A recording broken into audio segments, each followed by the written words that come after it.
Era véspera de Natal e as famílias se preparavam para comemorá-lo de uma maneira toda especial naquele ano. Fazia muitos anos que os irmãos não se viam, mas desta vez todos viajaram para a casa do pai e a família estava feliz. Eram muitos, filhos, noras, genros, netos, todos vivendo a alegria do espírito natalino. De repente, ouviu-se o barulho de um disparo e o grito desesperado de uma criança.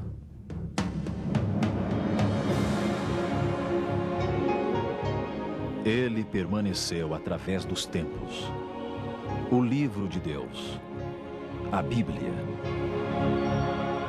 Indispensável em nosso mundo complexo. Está escrito, transmitindo esperança ao redor do mundo. Apresentado por Alejandro Bulhon. Hoje, por que os inocentes sofrem? Quando os familiares entraram no quarto, viram um quadro horroroso. Felipe estava no chão com o rosto completamente ensanguentado. Ele faria 9 anos no mês seguinte. Seu primo e melhor amigo, Luiz, gritava tomado pelo pânico em frente ao guarda-roupa onde o pai guardava o revólver calibre 38 cheio de munição. Nenhum adulto viu o momento em que a arma disparou. As duas crianças brincavam de polícia, índio, bandido, super-herói, quando a tragédia aconteceu. Sabe, esse foi o início de um Natal que ninguém da família poderá esquecer. A mãe de Felipe chorava aos prantos. Por que, Senhor? Por que teve que ser meu filho? Sabe, o ser humano de nossos dias não consegue tirar do inconsciente essa pergunta terrível. Todos nós carregamos os nossos porquês.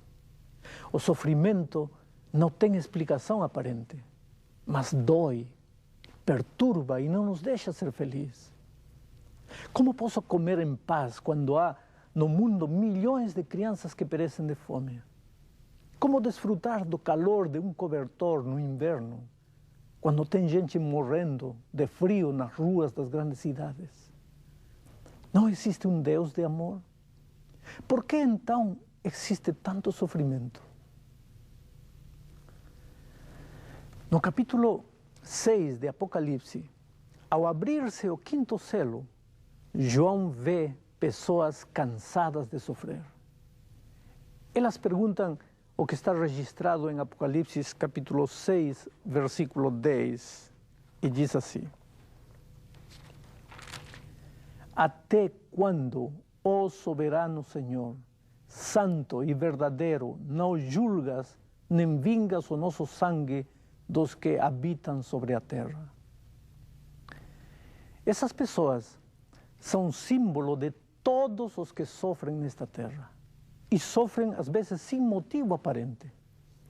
Se você olhar para o mundo, perceberá que existe muita injustiça. O mal parece triunfar sobre o bem. A pessoa honesta é considerada boba, enquanto o desonesto é tido como esperto. Por isso, até o profeta Abacuque perguntou um dia. Veja o que diz Abacuque, capítulo 1, verso 13.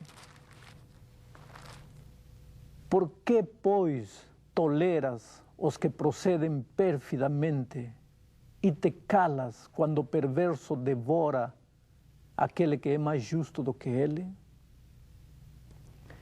Sabe, meu amigo, a injustiça e o sofrimento dos inocentes revolta, mas é preciso entender este assunto no contexto do livro de Apocalipse. Em primeiro lugar, Deus não é autor do sofrimento. Nenhuma tragédia nasce na mente divina. A morte, a doença, a traição, a injustiça, as enchentes, secas, terremotos, furacões, enfim, tudo aquilo que traz dor ao ser humano tem origem na mente e no coração do inimigo de Deus.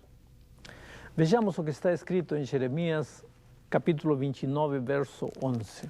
Diz assim: Eu é que sei que pensamentos tenho a vosso respeito, diz o Senhor. Pensamentos de paz e não de mal. A Bíblia é clara ao declarar em Gênesis 1:31 que este mundo saiu das mãos de Deus como um mundo perfeito. Não existia orgulho, nem ciúmes, nem traição.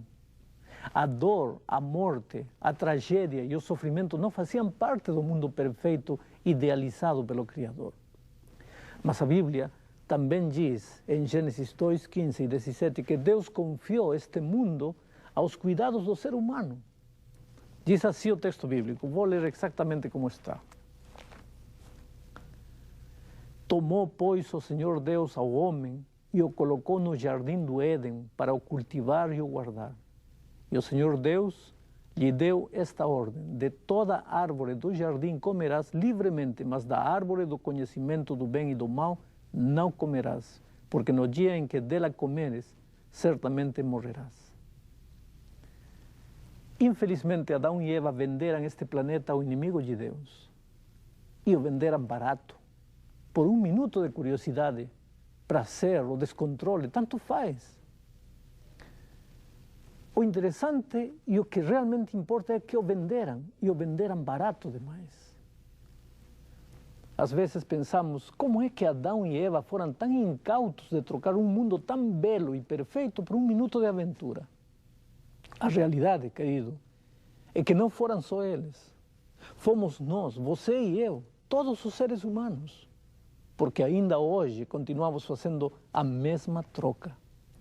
O homem arruína a família por um minuto de curiosidade. Estraga seu futuro por causa de uma aventura. Vende seus valores, seus princípios e até o próprio respeito.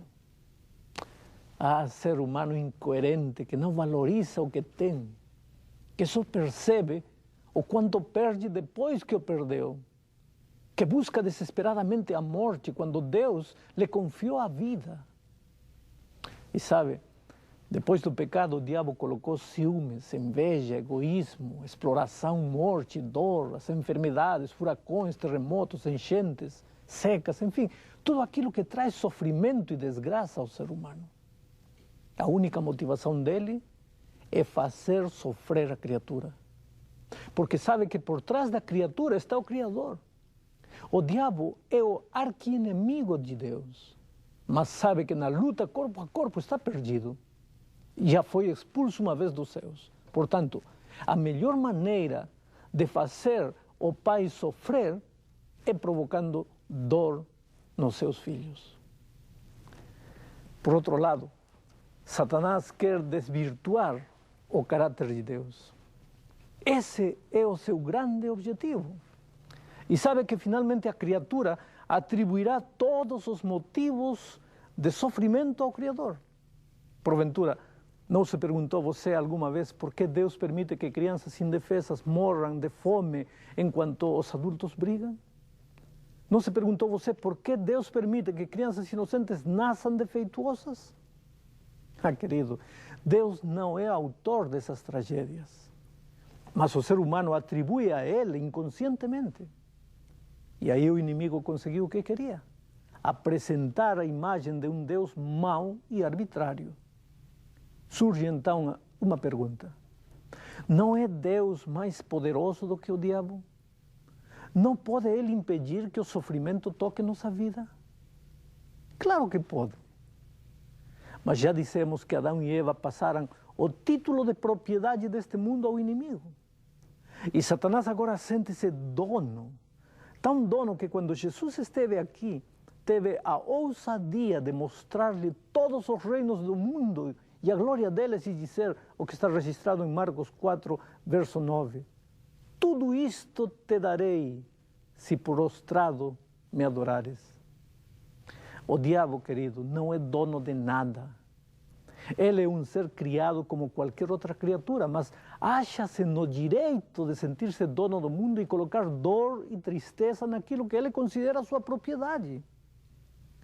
Foi por isso que Deus nunca prometeu que seus filhos não sofreriam neste mundo.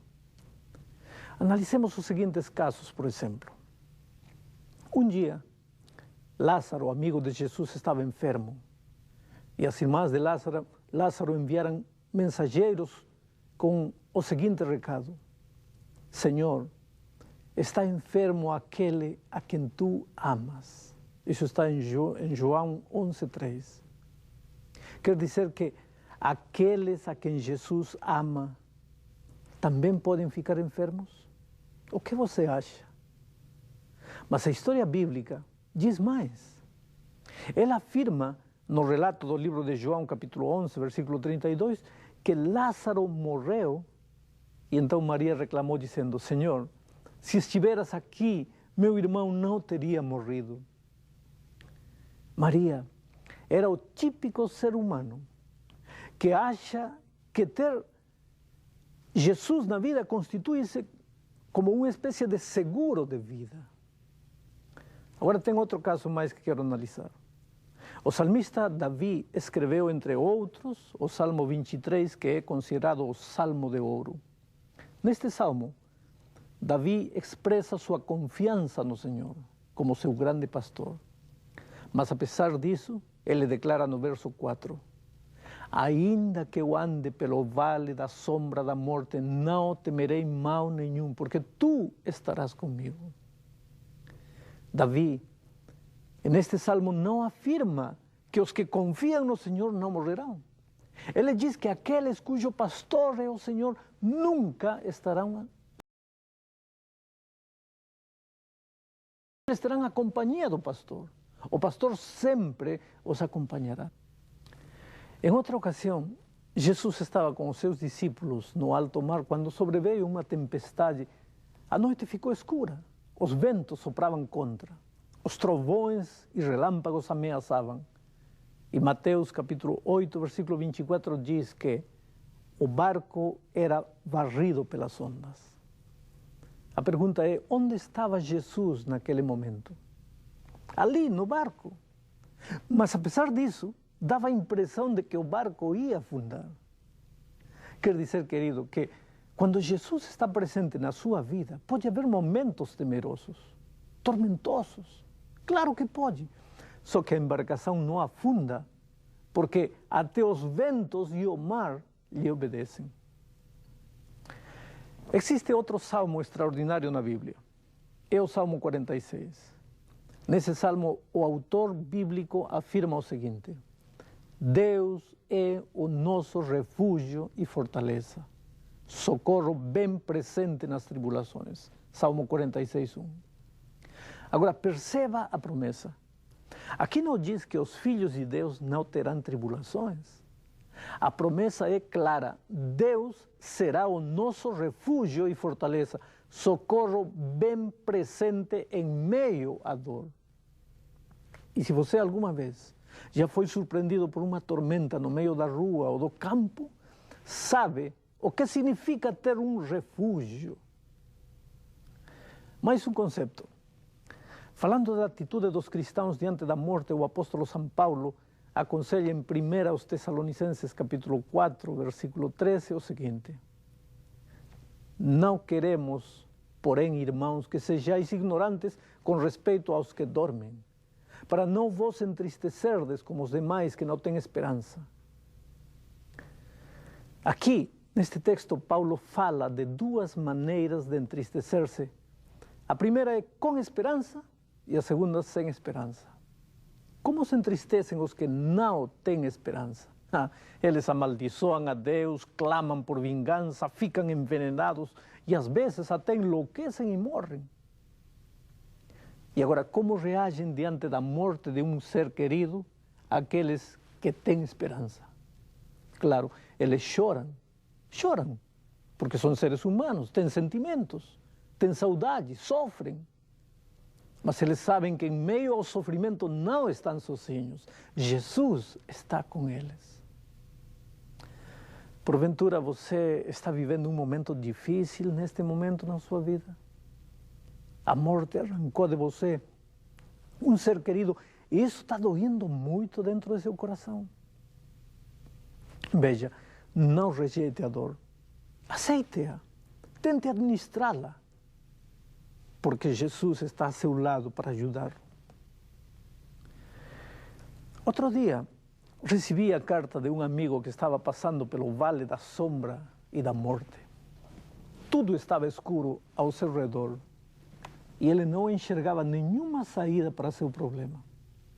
Na carta, ele relatava todo o drama que estava vivendo e no final dizia assim: o que mais me dói não são as tribulações que estou enfrentando, mas a minha maneira de reagir diante delas. Eu acho que como cristão deveria alegrar-me com as provações e sofrimentos, mas eu não consigo alegrar-me e sinto que nunca fui um bom cristão. Querido, eu não sei se alguma vez você experimentou esse mesmo sentimento. Então, permita-me dizer-lhe algo. Sabe quem é que se alegra e até desfruta do sofrimento? O masoquista. Porque tem um desvio de personalidade, mas não o cristão. Nenhum ser humano normal buscará nem se alegrará ou desfrutará da dor. Sabe por quê? Porque a dor e o sofrimento são experiências intrusas na existência humana.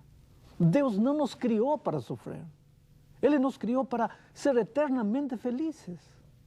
Cardos e espinhos, dor, enfermidade e morte são consequências da entrada do pecado a este mundo. Portanto, nunca encaixarão confortavelmente na experiência humana. Sempre estarão molestando. Podemos conviver com tudo isso, claro, mas sempre será desconfortável. O conselho bíblico é que devemos regozijar-nos em meio à dor e não por causa da dor. Ou seja, é possível para o cristão conviver vitoriosamente com o sofrimento por causa da presença de Jesus na sua vida. Os seres humanos, simbolizados no capítulo 6 de Apocalipse, verso 9, perguntam: até quando, ó soberano Senhor, santo e verdadeiro, não julgas nem vingas o nosso sangue dos que habitam sobre a terra? Aquelas pessoas tinham morrido um dia. E tinham morrido, segundo o Apocalipse, por causa da palavra de Deus e por causa do testemunho que sustentavam. Isso está registrado em Apocalipse 6, 9.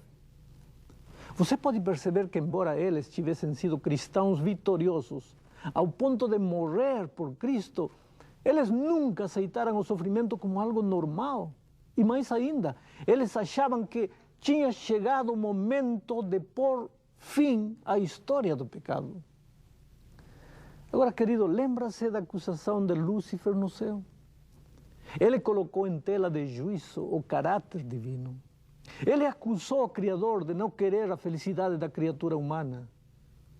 Naquele momento, Deus podia ter destruído o inimigo ali mesmo, mas teria ficado para sempre a interrogação: será que ele tinha razão ou não? Portanto, era preciso que o tempo transcorresse, que a história do mal e do sofrimento seguisse seu curso. E hoje, a humanidade pode ver as acusações do inimigo e ver que ele não tinha razão. Olhe a dor à sua volta. Observe até os seus seres mais próximos sofrendo. Vá ao outro lado do mundo, veja as crianças morrendo de fome, exploradas e abusadas, e me responda: você acha que deve a história do mal continuar?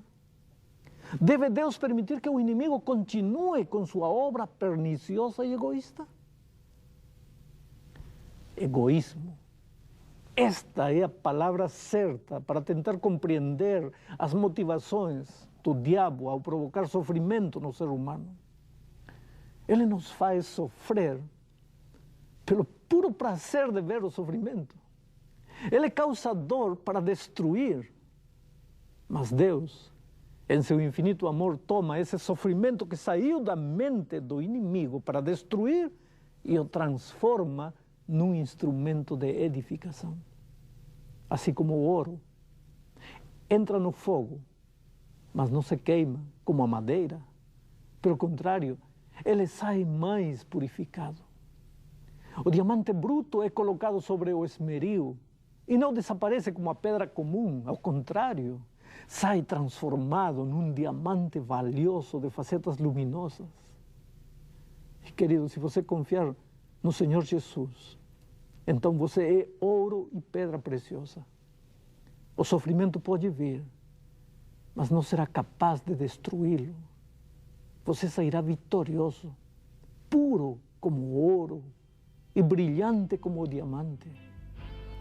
Por isso, abra seu coração aí para Jesus agora, neste momento. Eu te seguirei, Jesus. Eu te seguirei, Senhor. Mesmo que eu enfrente sofrimento, eu te seguirei, Jesus. Tu mudaste toda a minha vida. Fui gerada em novo nascimento. Onde posso ir se não for contigo? Tu és meu Senhor e Rei. Eu te seguirei, Jesus. Eu te seguirei, Senhor. Mesmo que eu enfrente sofrimento, eu te seguirei, Jesus. Tudo que não quero, isso faço. Não existe bem nenhum em mim. Como conseguir ser vitoriosa só por teu poder, meu Deus.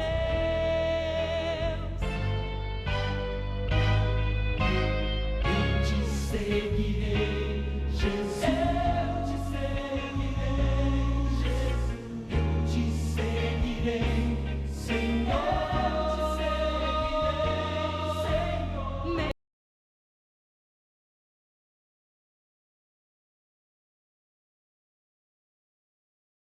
Seguirei,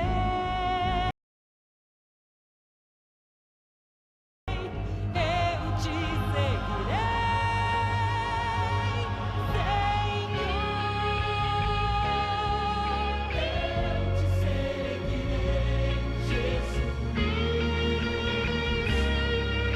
Eu te seguirei, Senhor. Mesmo que eu enfrente sofrimento, eu te seguirei, Senhor.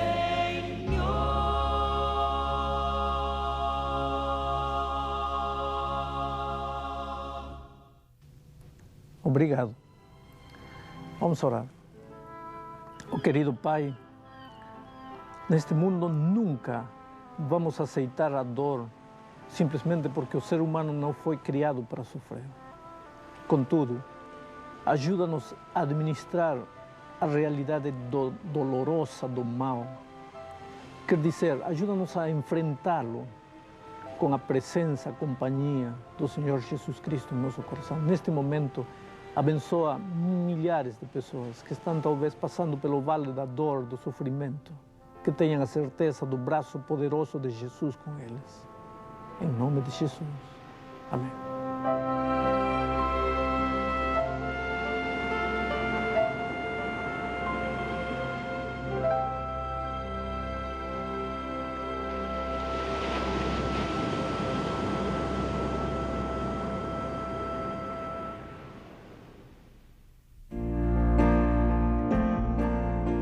Se você quiser aprender mais da Palavra de Deus, peça agora mesmo o curso bíblico Verdades para o Tempo do Fim.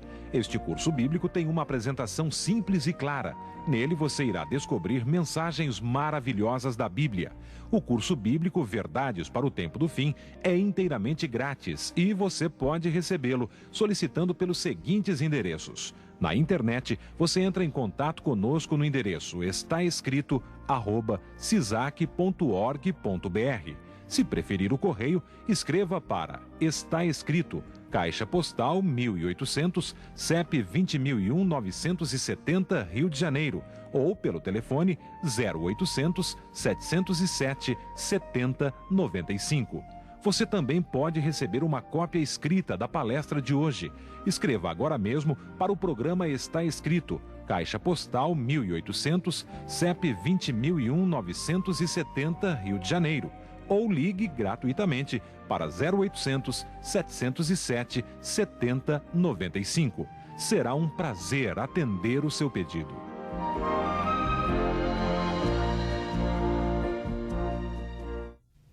E agora, queridos, chegou o momento de dizer até logo a todos. Mas lembre-se, está escrito: nem só de pão viverá o homem, mas de toda palavra que sai da boca de Deus.